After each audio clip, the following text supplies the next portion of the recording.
guys, and welcome to the Talkoffame podcast. I'm super excited to introduce you guys to Cassandra Pinataro.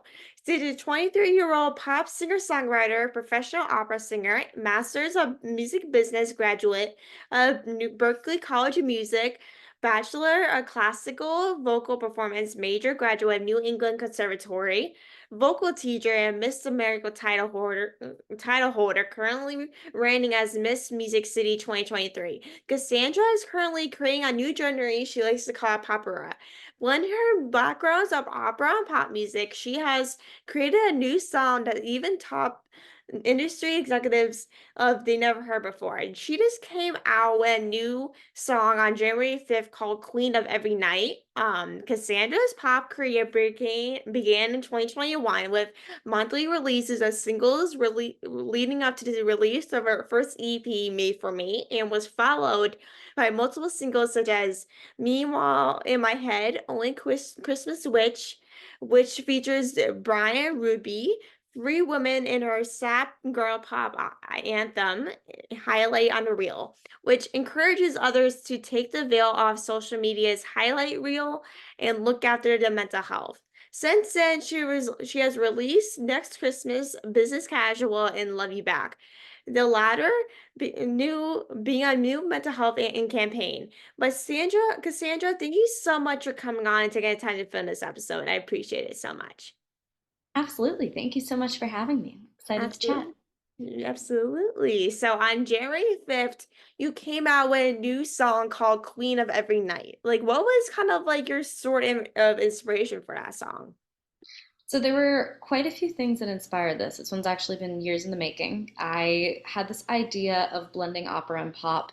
You'll see sometimes it's done with like hip hop and opera or whatever else, but I wanted to do something that had like true mainstream potential, and would blend this opera element into pop. So think like you have as subgenres of pop, you have dark pop, you have dream pop, you have whatever else. This one's kind of like operatic pop.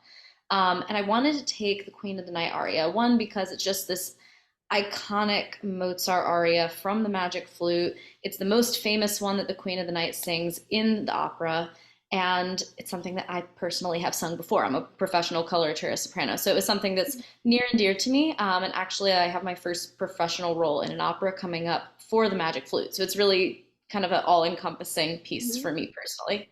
And the song, it's called Queen of the Night. And I'm trying with this new genre to kind of have a parallel between the actual opera piece, or aria rather, versus my song. So, what is that crossover? Well, the actual piece in the opera is this mom who's like really concerned about her daughter, and it's this very wrathful song. I'm like, I'm not a mom. I don't know how I'm going to make a parallel with this. It wasn't really working out that way.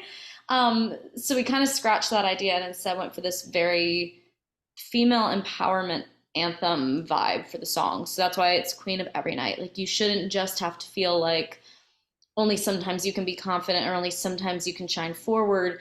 You can wake up every single day and just feel like you are the baddest thing that has hit the face of this earth, and there should be nothing wrong with that. And so we got writing, and it was honestly tough sometimes because it was so bold. And I was like, oh my gosh, is it too much? Like, are my friends gonna think that I've just gone off the deep end? But they all seem to like it so far, and they all think it's a pretty fun jam. So that's been good. Yeah, it definitely is. Like, I don't know why, but wake up in the morning, I'm like, okay, let's listen to some opera, people. Like, come on, pop in opera. I'm like, this is my sort of thing. I But love it. with opera, like, do you kind of prefer doing opera or do you prefer doing pop music? Like, I know both of them are two opposite things from each other. Oddly enough, I love them both so much, it's why I blended them. I really can't choose a favorite. I mean, I've studied opera for the past 12, 13 years now. So it's really ingrained in me, and it's what I've studied. It's what I intend to keep doing. But I've also been an avid pop lover since the day I was old enough to understand what music really was. I mean, I love the simplicity, but also the lyrical depth that you can find. I loved how digestible it is. And I think for me, being able to not necessarily choose one or the other, but kind of do both at the same time. I know that's not really an answer to the question, but it's kind of just where I've landed. I love them both too much. Oh, I totally get that. Like, who are some of your favorite pop singers? I'm curious. Is as an avid pop lover, I'm like, I have to hear this. Big Ariana Grande fan and a big Oh, Christina okay. Aguilera girl. Let me tell you, I love Christina Aguilera's voice, her vibe, just she's fantastic. Mhm. Um, I'd say the two of them. I mean, like we all love Whitney Houston. Who doesn't love Whitney Houston? You know what I mean? Just that True. vocal. Oh my gosh. Yeah, big vocals girly over here. I Oh, appreciate anybody who beautiful. can really sing it. Yeah, Yeah, let me like know. I honestly been a die-hard Ariana Grande since the day I came out of the womb, to be honest with you. Yes, I totally understand. That But is the same. do you prefer like early 2000s, late 2010s music? Because like, of course with Ariana Grande, Christina Aguilera, Whitney Houston are kind of like, well, Whitney Houston's like 70s, 80s, 90s, but I know with Ariana Grande, Christina Aguilera, they're like 2000s to 2010s. Yeah, am a firm believer that the early 2000s had the best music that the pop industry has seen. Mhm. Um, we had some good jams in the 2010s, but nothing in like the 90s too. I mean, nothing hit as hard as that time period where we had Christina, Britney, the Black Eyed Peas, then Mhm. rolling into your Ariana Grande time era. That was such a good time to be a music listener. Um, Mhm. so I'm hoping these songs can bring a little bit of that back, a little dancey vibe. I heard it's the summer of EDM coming up in 2024, so I'm looking forward to that. Oh yeah, same. And also Usher and Chris Brown, they both hit it off in the early 2000s as well. Yeah, they did. DJ got us falling in love. It was a bop Oh, of a I know. Like, did you see Usher's performing at the 2024 Super Bowl? yes, I did. I can't wait for that. Although I felt super old because my little cousins who are much younger than me were like, there's some guy named I think his name was Usher. I'm like, oh, how do you not know who Usher is? I felt so I old in that know. moment. I Like couldn't my believe sister, like she's a big R&B fan, and she practically raised me on R&B, like Usher, Chris Brown, like Missy Elliott, Sierra. Like she practically raised me on those 2000s hits. Practically was kind of forced to listen to those type of music most of the time. yes. Yes, Like it's who such an doesn't amazing, want to listen to those music? To be quite honest with you, like who doesn't? right? I know it. But like how did like your pop career start? Because of course, like I know you love music, opera, pop, but like how did you kind of start your pop career? Yeah, so Or I opera, was, pop, whatever you want to put it. yeah, it was, so opera I started studying long ago, like 10 years old, 11 years old is when I started really training and working I used to do national circuits and compete and everything else. I went to school for it. Okay. Pop was different. I listened to pop all the time. I listened to pop more than opera, quite frankly. But it was during the pandemic, and I had to go home from school. I was studying opera up at New England Conservatory in Boston, and my parents had just moved to Florida for like a little bit. And I went ahead and moved down with them just during the pandemic time. And it was kind of then I started realizing that I loved opera, but I also wanted to tell my own story, and I wanted to songwrite in a pop genre. And so I actually started writing over Zoom with people that I knew here in Nashville and friends of mine. And actually, one of the writers on Queen of Every Night, Brian Ruby, a good friend of my brother's, they used to play college baseball together. And he's the one who kind of brought me into Nashville. So we started Zoom writing. And then during the pandemic, we'd take our COVID tests and put on our masks. And I'd drive up to Nashville and start recording in the studio. Uh, and that's kind of how it began. It started with Zoom writes, driving to Nashville, making it happen, hitting TikTok as hard as I could, Totally. and doing the social media hustle. And that was good. It was really tough when I went back to school for senior year to keep that momentum going. But once I graduated, I moved directly to Nashville, and it was the best decision I've made in a long time. Like just being so close to the team that I have and building that on the ground, it's been really beneficial. Yeah. And like with Nashville, it's such a big home to music, well, and country music as well. It's a big country music place, but in general, Nashville is just overall such a big like music place that you will see basically if you like go downtown Nashville, you'll see artists like everywhere you go performing at different Oh yeah. places. Oh yeah. That cover gig scene is huge here. But it's funny because you see a lot of the cover gig players, but you don't see as much of the songwriting, the publishing, everything else, just because it's a much quieter scene. Oh, But it's close really? by. Yeah, like the whole street that everybody sees online with all the big lights and the flashy bars, we call that Broadway, but a lot of people think that's Music Row.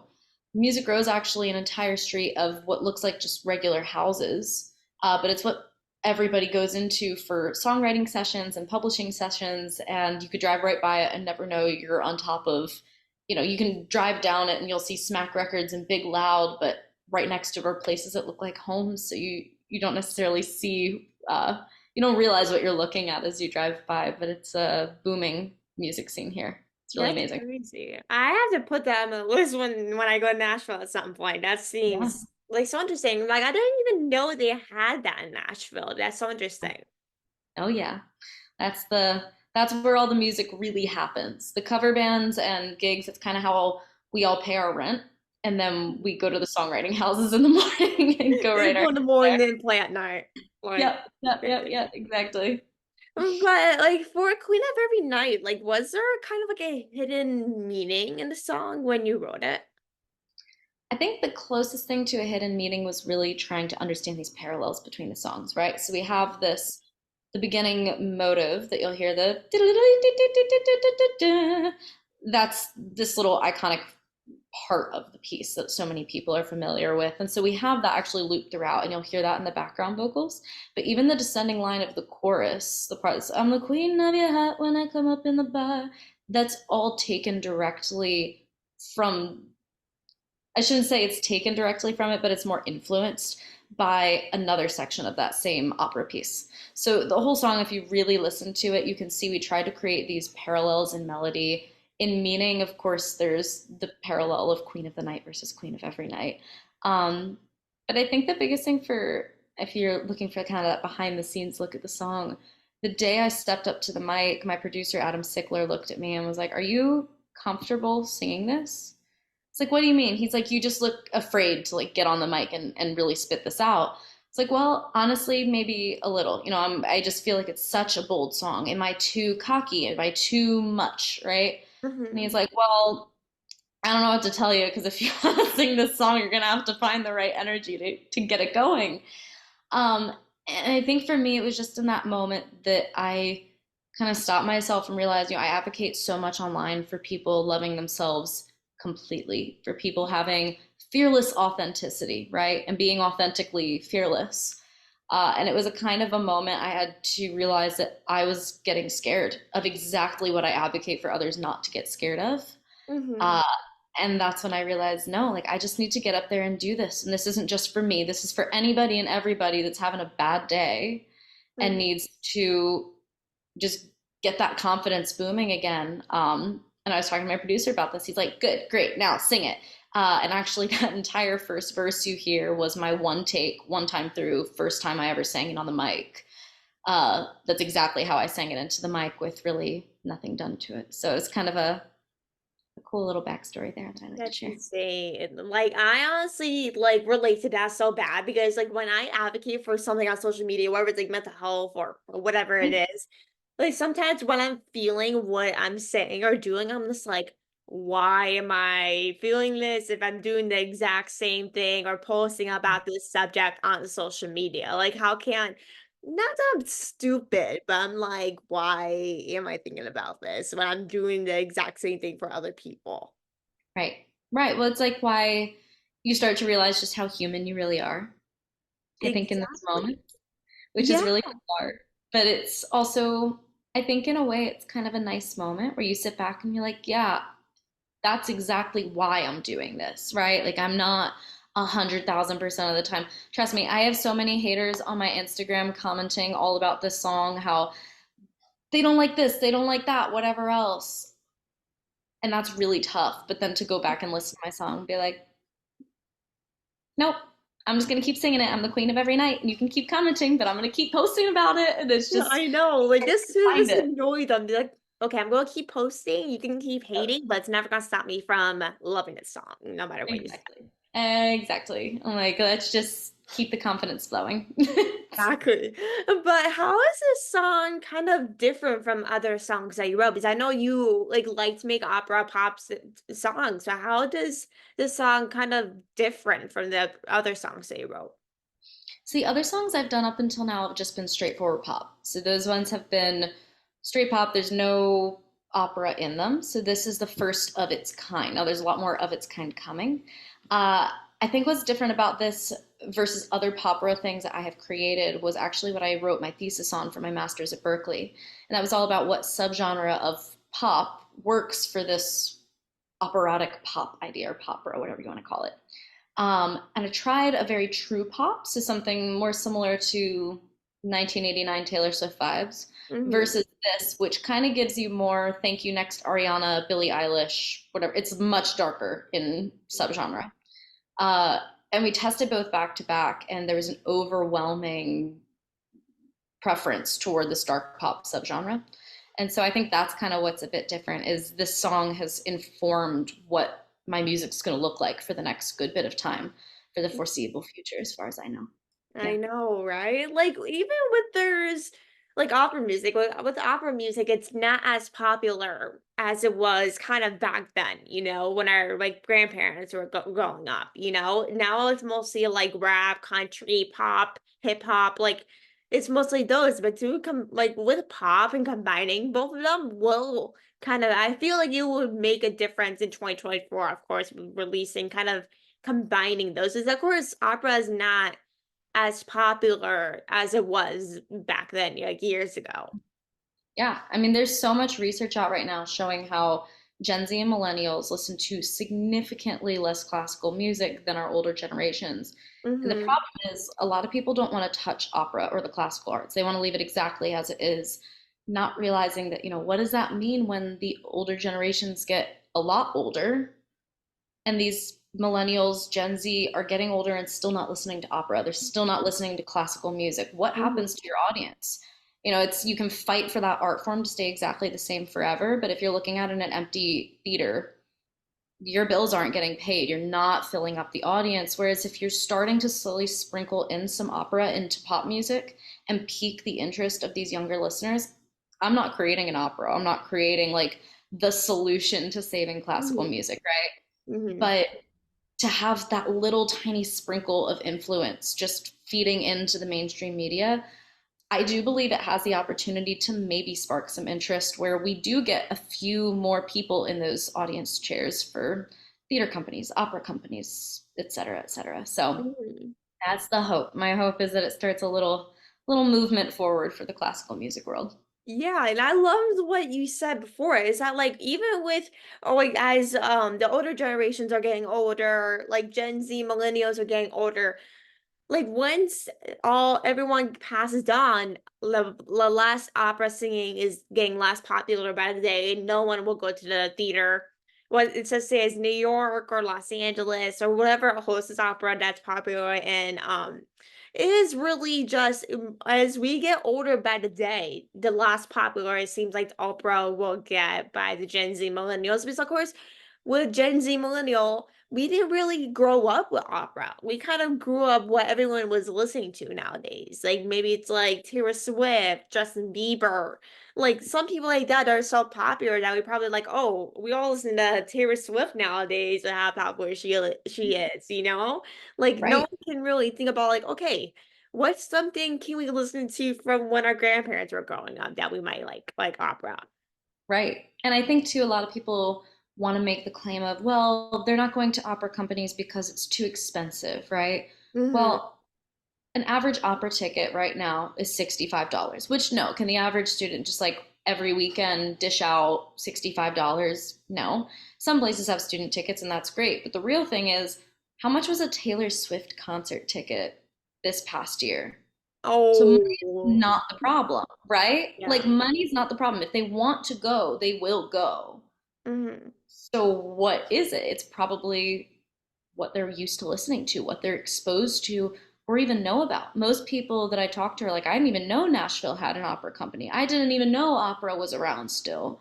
Um, so it's just kind of nice to gently spark this influence. And I think a lot of people in the classical world might not realize how much our industry needs this. But hopefully it'll come around. I don't know. Hopefully, maybe 2024 will we change. I don't know. But One can last hope. Yeah, I hope so. But in 2023, you were Miss Music City. Like, how did you kind of train for Miss Music City? Was this like your first pageant, or did you do pageants before?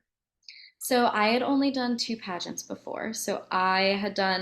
I competed for Miss Boston on a whim, actually. It was about a month before the competition happened. And I was living in Boston, going to school up there. And my vocal teacher said, "Hey, I think you might be good at this. And there's a talent portion, and I think that could be good for you. Just try it." And so I did all the necessary steps and ended up winning, and then went on to Miss Massachusetts and won the talent award there and was first runner up. And then I had graduated school, so I really had no reason to stay in Boston. So I moved here to Music City or Nashville rather. And that was when I then competed for Miss Music City and then went and won the talent award at Miss Tennessee and was third runner up there. Uh, so that was kind of my pageant journey per se. Training wise, there's a lot. We have to do interviews, so you've got to be well versed on all of your political events and everything else, and ready to answer them at the drop of a hat. And when I'm really in go mode, it's like all I need is two buzzwords, and I already know what the question's going to be. I mean, it's really intense. 2 to 3 hours per day I would prepare for interview alone. Um, Working out, making sure we're ready for fitness. Fitness isn't so much, we don't, in Miss America, we don't do the swimsuit pageant at all. There's no swimsuit portion. But we do have athletic wear, and we go out and we are allowed to advocate for ourselves in our own fitness journeys or whatever. I'm previously a nationally ranked tennis player, so that's been really exciting to talk about while I was up there. But it's just kind of a fun strut walk. It's very sassy. Then there is the evening gown walk classic. That takes a lot of practice because walking in 7-inch heels in a gown while looking cute and keeping your face nice and smiley the whole time should be an Olympic sport. I mean, that's probably Oh, one of the hardest. mhm. That's my personal least favorite part of competition. For many girls, it's interview. For me, it is walking because I am so terrified of tripping and falling on my face. That Um, would be my biggest fear ever if I wasn't in that yeah, position. it's real tough. And then the last competition portion is talent. So I always sing opera for that, and I make it theatrical and fun. And I think that's part of why I've been so fortunate to win in both Tennessee and Massachusetts. It's just that when people are exposed to it, they love it. They just need to be exposed to the classical arts, Yeah, like when they see someone singing it, they're like, okay, I'm obsessed. I'm gonna listen to opera now or something. right? Like with Taylor Swift, so like for example, like she's singing pop music about a guy that broke her heart, and now people are writing songs about breakups and heartbreaks and releasing it more than ever because of Taylor Yeah. Swift. Yeah. And writing more florid lyrics as well. I think it's so amazing how one artist can influence so many others. I Um, know. And I'm she's so really popular. Like, did you see all the media attention she's getting with dating Travis Kelce? It's insane. It really is. It's amazing to me. I just think that she's created such an incredible business. I could talk about that for hours, but Mhm. her business model for her entire career is just top notch. I think every single artist could learn so much from her, Mhm. and just how she's built her business, how she's built this empire. Really, it's a beautiful thing. We love it. We love to Oh, see right. it. Yeah. And like what has kind of been like your favorite part about being Miss Music City? Because of course you get to be it for about a year. I know with COVID, I think you've made like more people like do it longer, but I know like with doing it for about a year, like what has kind of been your favorite part about it? Oh gosh, there's so many things. I mean, certainly some of the best memories are when I get to go into schools and talk to little kids because we talk all about, mental health and fitness and loving yourselves. But my Mhm. favorite part is I finish every presentation with both singing opera and pop. And I'll Ooh. start with pop, and they're all like, "Wow, that was really cool. You sang that nice pop song." And then I just like, whoom, here's an opera aria. And it's amazing to see these little kids go, "How are you singing opera? 2 seconds ago, you sounded like a pop singer. What is going on?" And I'll sing to them in French, Italian, German, doesn't matter the language, but they get it and they're giggling and they're laughing and it's so fun. Mhm. So that's definitely some of my favorites.